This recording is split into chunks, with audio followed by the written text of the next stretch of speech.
Hi, Julie Jones from SSB Performance, Smarter, Stronger, Better Mindset Training, here with this week's Mindset Made Simple Tip of the Week, brought to you by Game Day Sportswear. This week, we're talking about anonymous feedback. Anonymous feedback is information, not identity. It's that time of the year.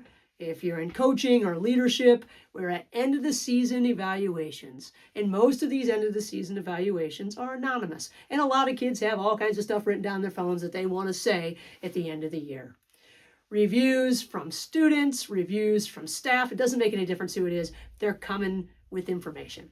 Now, I was thinking about this, and I was thinking back to my experience with our anonymous evaluation process that I had when I was coaching. And I was thinking, how did I keep my head? When I was reading things about myself that I didn't think were true, what did I do? And in my head somewhere, there's this quote that says, "He who keeps his head wins." Well, it's really not a quote. Nobody said it, so I'm going to say it. But I did find this poem by Rudyard Kipling. It's called "If," a father's advice to his son. The poem starts like this: "If you can keep your head when all about you are losing theirs and blaming it on you, if you can trust yourself when all men doubt you, but make allowances for doubting too," it ends like this: "Yours is the earth and everything that's in it." And that's our goal. Our goal is to keep our head and to have a plan to do so, to save ourselves from all the emotional things that go along with it, to more readily enlist support, to decipher what is true, what is useful, and what is good. Some of it's going to hurt, even in successful programs, even in healthy cultures, even after championships, growth, and progress. Leaders are going to get bashed one way or the other. It comes with the territory. Leadership comes with emotional exposure. One athlete may write a thank you note about how much you impacted her life, and another may write sentences questioning your competence, your personality, your intentions. But guess what? Which one replays on repeat at 2 a.m.? It's not unusual. That's not a flaw. It's not ridiculous. That's the way we're wired. It's neuroscience. And research on negativity bias, which we talk about a lot in these tips, shows that our brain weighs criticism more heavily than praise. Social rejection and criticism activate many of the same neural pathways associated with physical pain. Our nervous system doesn't always distinguish between a threat to our body and a threat to our identity. They hurt very similarly.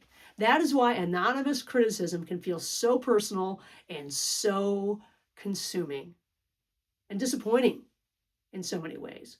But here's what we have to understand as leaders. Anonymous evaluation should inform reflection, not determine identity. There's a difference between being reflective and being psychologically hijacked. Because if we're not careful, emotional comments can start to rewrite the story that we're telling ourselves about who we are. Coaches start to question everything, like, why do I put myself through this? Is this really what I want to do? Leaders lose some of their confidence in their instincts. Business owners begin managing a little too carefully or a little scared. Teachers become hesitant to hold standards, not because they're weak or ineffective, but because criticism becomes that internal sort of thing that drives us instead of being analyzed. It becomes internalized instead of analyzed. And that there's an important truth here. If you lead long enough and hold standards high enough, someone will eventually call you the villain in their story. You will be the villain if you haven't been already. That doesn't automatically mean you were wrong. Sometimes evaluations contain important patterns and truths that we really need to hear. But great leaders stay teachable. They reflect, they listen, but emotionally healthy leaders also learn how to separate useful information from emotional projection. Not every comment deserves equal psychological weight.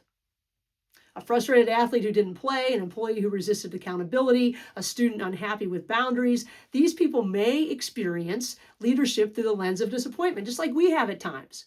Their emotions are real. But emotional reactions are not always objective evaluations of leadership quality. And we know that because we've been on the other side of it. We've complained too. This is where emotional regulation becomes critical.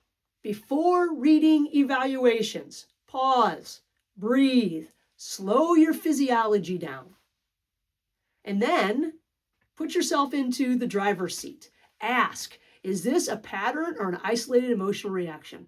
Is there something constructive here? What can help me grow? What of this can help me grow? And what should I leave behind? Research consistently shows that the questions that we ask ourselves, most importantly, shape emotional regulation and problem solving. Catastrophic questions narrow focus and increase defensiveness. We don't need to be more defensive. Better questions create cognitive flexibility. They help us move from emotional reactions into analysis, into curiosity, and into growth. So in other words, better questions create better direction.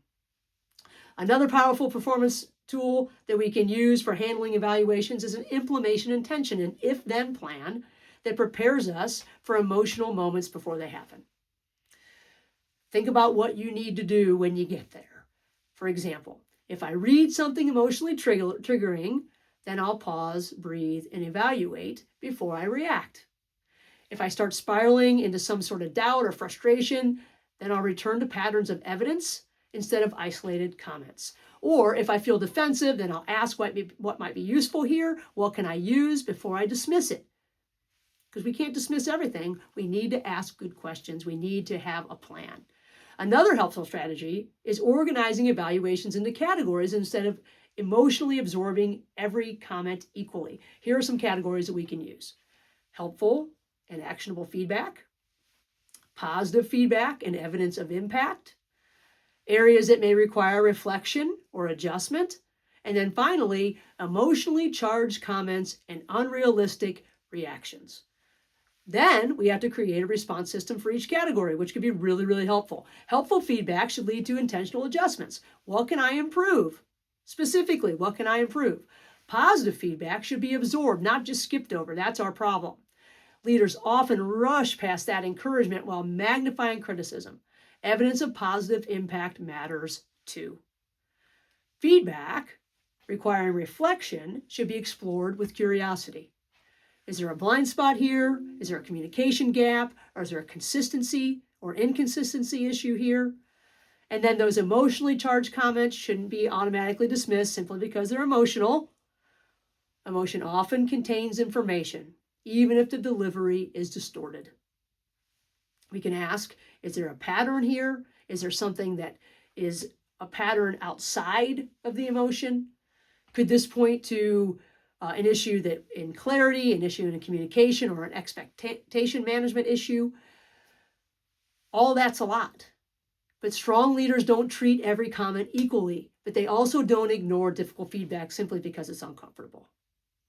There's a difference between uncomfortable and really emotionally charged things that you know have no basis in truth. But we have to organize it. We have to evaluate it. We have to learn from it. That's resilience. And if you don't have resilience as a leader, get out now. We can't pretend that criticism doesn't hurt. We can't become defensive. That's part of the problem. And what we really have to protect against is being defeated. Learning how to stay steady, learning from the information, continuing to lead with clarity and intention. That's where we have to stay. Because leadership was never meant to be about avoiding criticism. It's about staying grounded enough to keep showing up consistently with purpose and belief in what we are building. So yes, we have to learn from the evaluations. We have to look for patterns. We have to stay humble. We have to stay teachable. And we have to ask for support. But we don't hand anonymous comments the power to define our confidence, to define our future as our worth, to define ourselves as leaders. We're allowed to lead. Everyone won't be happy, and you can't pretend like they're going to be. But we can lead and learn without losing our belief. Because as Kipling said so poignantly, if you can keep your head when all about you are losing theirs and blaming it on you, if you can trust yourself when men doubt you, but make allowance for their doubting too, the earth is yours and everything that is in it. Evaluations can be hard. Coaching is hard. Leading is hard. We signed up for hard. What the athletes is going through is hard to them. And we know it's hard for them. How do we manage and manage ourselves so that we can take what was given to us and filter it to help make us better. That's really the goal. Can it be painful? Absolutely. Decide what you're going to give energy to and decide where you're going to pull energy through. If we can do that, we will continue to get better. Stay strong, stay encouraged, believe in the program that you are building, and adjust when necessary. Evaluations are hard. Life is hard. You are built for it. If you'd like to talk about this or anything else related to mental performance, hit me up, juliej@ssbperformance.com. I'd love to have a conversation. I could talk about this stuff all day long. Until next week, have a great week or not. The choice is yours.